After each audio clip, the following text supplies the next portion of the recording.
Steve was an ordinary man who worked as a delivery driver in a home improvement store.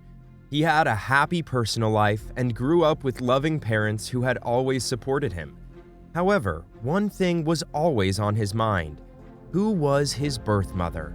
Steve's adoption was never kept a secret from him. He knew since he was a child, but once he turned 18, his curiosity got the better of him. That's when Steve decided to go looking for his biological mom. This process took a long time. It seemed as though his mother had fallen off the face of the earth. He eventually found her after searching for almost 4 years. What's strange about this story is where he ultimately found her.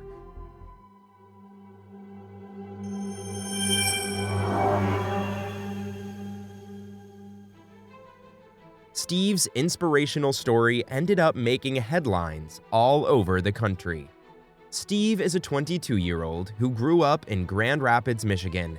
He sat down one day and opened his lunchbox, excited to see what his mom had made for him. He got a toasted rye bread sandwich, a red apple, and a bottle of orange juice. He took a bite out of his sandwich, and something was wrong.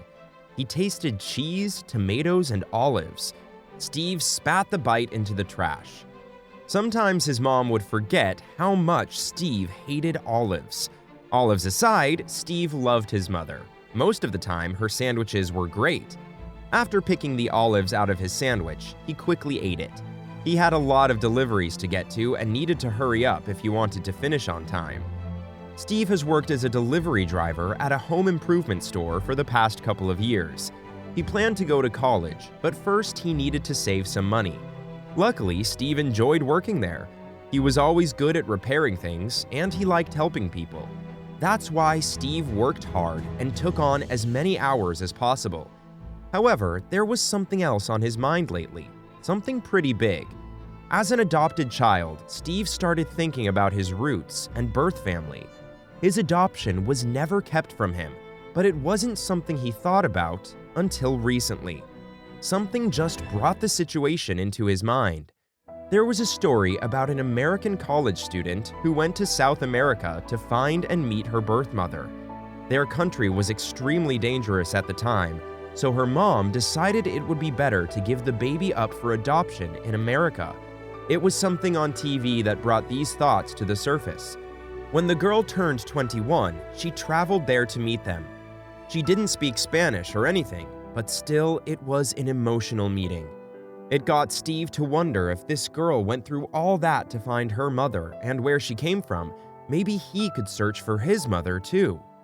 Once, when he was 18, Steve tried to find his birth mom.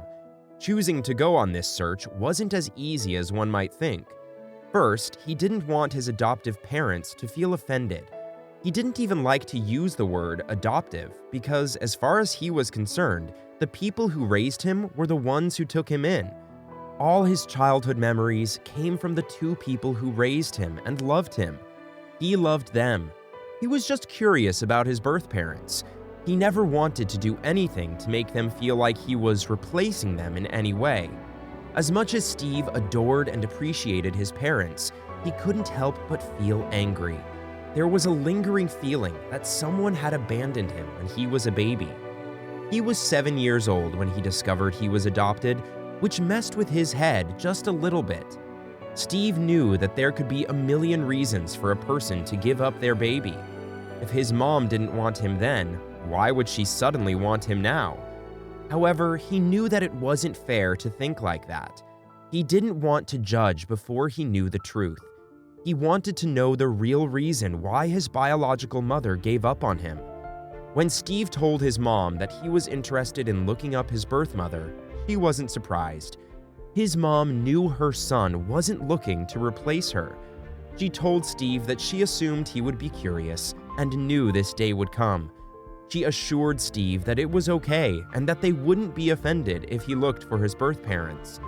Steve's mom was so understanding that she told her son that if she were in his position, she would also want to know and would probably go looking for her biological family. With his mother's support, the decision was made. 18-year-old Steve went to the local adoption agency, and his search began. Steve remembered that day very vividly for the next 4 years. He would wake up extremely nervous, and his curiosity only increased. His parents didn't want their son to be disappointed, so they warned him not to get too excited. I mean, there is always a chance that his biological mom doesn't even want to meet him. However, Steve couldn't help it. He was very eager to meet his biological mother.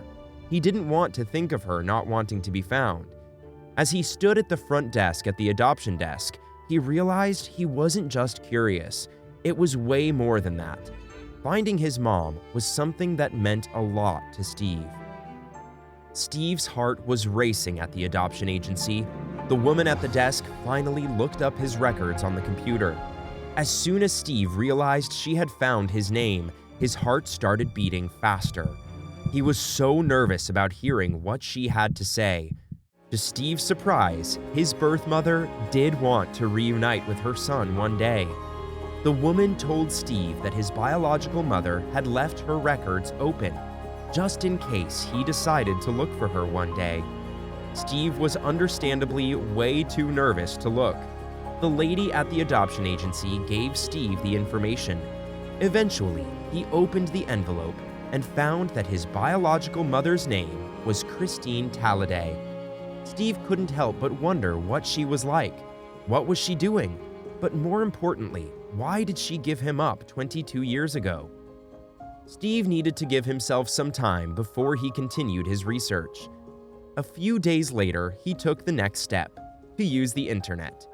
Christine did leave a phone number in the file, but unfortunately, the number was no longer in service. He opened a soda, sat at his desk, and typed her name into the search bar. The young man was surprised by what he found, or what he didn't exactly find. He found nothing. Nothing. As far as he could tell, there was no such person. Well, at least nobody is relevant. 2 Christine Talladis popped up in his search, but neither could have been her. One was too old to be his mom, and the other was too young. It shouldn't be this hard to find someone in this day and age. Steve was understandably disappointed. All that nervousness, suspense, and buildup were for nothing. Then he thought maybe she got married and changed her last name. If she changed her name, that might be why he couldn't find her.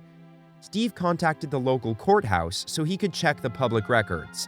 Sadly, this didn't help Steve find his birth mom.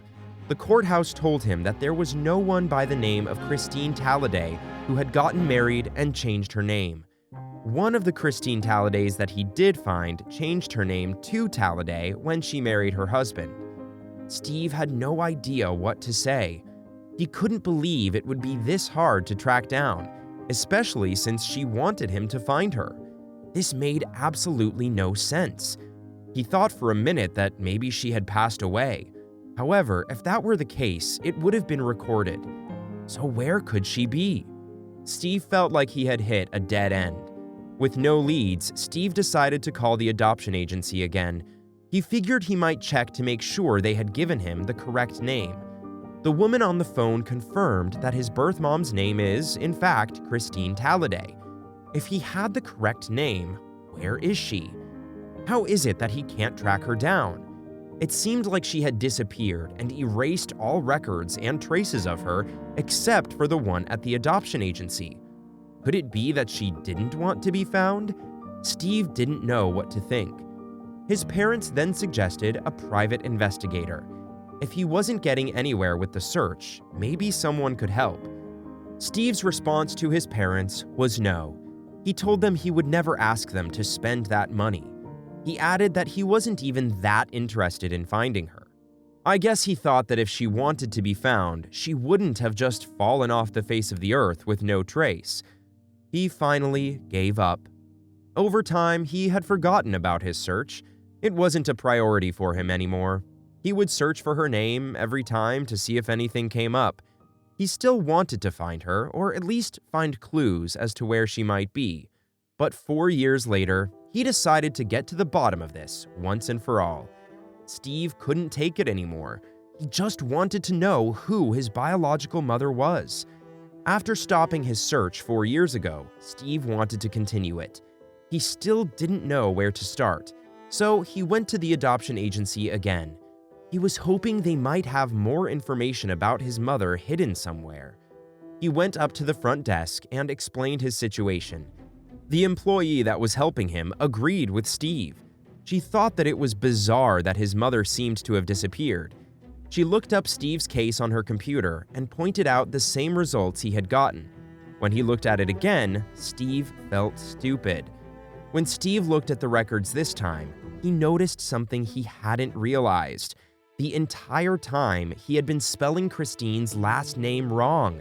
He had been spelling her name with an extra A. It seemed crazy that he didn't double-check and that this hadn't occurred to him sooner, but better late than never, I guess. He felt dumb, but that feeling quickly changed to nervousness. Suddenly, Steve felt just like he did on that day 4 years ago. This time, he decided that he wasn't wasting any time. He ran home and sat at his desk in front of his computer. This time, he typed the correct name into the search bar. This time, when he looked up the name, he got an exciting result. There was a Christine with the right age and name living in Grand Rapids. The woman he found lived just a few miles away from him. Steve's mind grew even more curious. Could he finally find his birth mother after all this time? He immediately thought that he might have met her through the years. Of course, he wouldn't have known she was his mother, but they must have at least seen each other in such proximity. She could have just been a customer at his workplace or something. It was a pretty crazy thought, but you never know. It's possible. Steve was feeling relieved. He spelled his mother's name correctly and found her. When he got home that evening, he looked her up on social media. He wanted to get an idea of who this woman was. He had no idea what she was like or if she had a family. He just wanted to be prepared. Would he just be meeting his biological mom, or would he be introduced to some brothers and sisters? Once he knew how to spell her name correctly, Facebook stalking would be a breeze. He clicked on her profile to see what he could find out about her, but what he saw made him do a double take. Steve could not believe his eyes. At work the next day, Steve went to the main office. He didn't spend much time there. He worked as a driver, so he spent most of the time loading his truck and making deliveries. He did, however, know many of the other employees working there, if not by name, for sure by face. There was one woman, however, who had only started working there a few months earlier. He wanted to know what her name was. He described the woman to one of his colleagues who worked in the office. She had records of all the employees working there. It turns out her name was Christine. Steve was stunned. It took him a second to process what was happening. Steve felt like he was in a movie. Her name was Christine. What are the chances of this happening?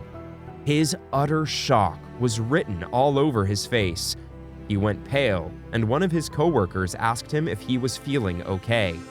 He looked like he was about to faint, but Steve managed to get himself together. He was at work and still needed to do his job. He loaded his truck and went to make a delivery. He returned to get the next load, and as he was packing the truck, Steve kept looking across at the office. He kept checking for her, and later that afternoon, she was there. Steve found himself staring at her. Steve couldn't take his eyes off Christine. He was looking back at all the time they passed each other at work. They would sometimes greet each other with a polite "hi," but that's it. Christine had no idea who Steve was, but Steve knew who she was now. This all felt weird for him. Walking over to the area was like a magnet pulling him over there, but he didn't even know what he was going to see or do. The woman was going about her day and business, and he was staring at her. He knew he was her son, and she had no clue. Before he knew it, they were standing face to face. However, it was just for a moment. She continued walking. Steve soon realized that he couldn't just walk up to her at work and break the news to her. He said, "It's a bizarre situation. I was not 100% sure what to do about it or how to bring it to her attention." He couldn't just blurt it out. Steve needed to learn how to initiate this kind of conversation. He was worried it wouldn't go well. He thought of asking her out for coffee, but then she might think he was asking her out on a date. Given the situation, that would make things even more awkward. He knew he was going to tell her. He just wanted to give himself a few days to figure it out. Steve took a few days and thought about the issue. He would arrive at work every day knowing that his long-lost mother was also present just across the shop floor. He was painfully aware of how insane it was that he couldn't bring himself to talk to her. He wanted to. He didn't know how she would react. He also didn't want to put her in an uncomfortable situation. He thought it might cause a scene if he put her on the spot. That's when he came up with another idea. He called the adoption agency and asked them if they would contact her. Maybe this would be better for everyone if this was done more formally. Steve arranged for the adoption agency to inform Christine that her son's name was Steve and that he had been working in the store with her. After Christine heard the news, her response was, "You've got to be kidding me." Suddenly, she started thinking of all the Steves that worked there, wondering which one he was. She realized that there was one thing it could be. There was a polite young man named Steve who drove a delivery truck. He seemed to be the right age to be her son. At work, she did some detective work of her own. Christine looked up Steve's birthday, and that's when she knew for sure. This young man was her son. Eventually, Steve and Christine decided to meet in a restaurant. Christine explained that she got extremely emotional as soon as she walked in and saw him sitting there. She said, "We just hugged and hugged and hugged and cried and cried." After a few minutes of talking, they learned they were very alike. For example, Christine hated olives too. Steve found out that Christine was married and that he had 2 new siblings. He had a half-brother and a half-sister, both around half his age. This was crazy. Steve and Christine were laughing, and both were happy to be reunited. But Steve still had one crucial question for Christine. Why did she give him up? The story was pretty simple and boring. She was a single mother and way too young to take care of a baby. It seemed pretty ordinary. Christine's husband knew all about her past and always stood by her. He was 100% supportive of her decision to meet her son, Steve. Thankfully, Steve's introduction didn't harm Christine's family. Christine also said she was happy to see how wonderfully Steve's adoptive parents raised him. One of Steve's friends reported that Steve seemed infinitely happier since meeting his mom. It's a good thing he figured out the correct spelling of her name. Steve said, "It's worked out wonderfully."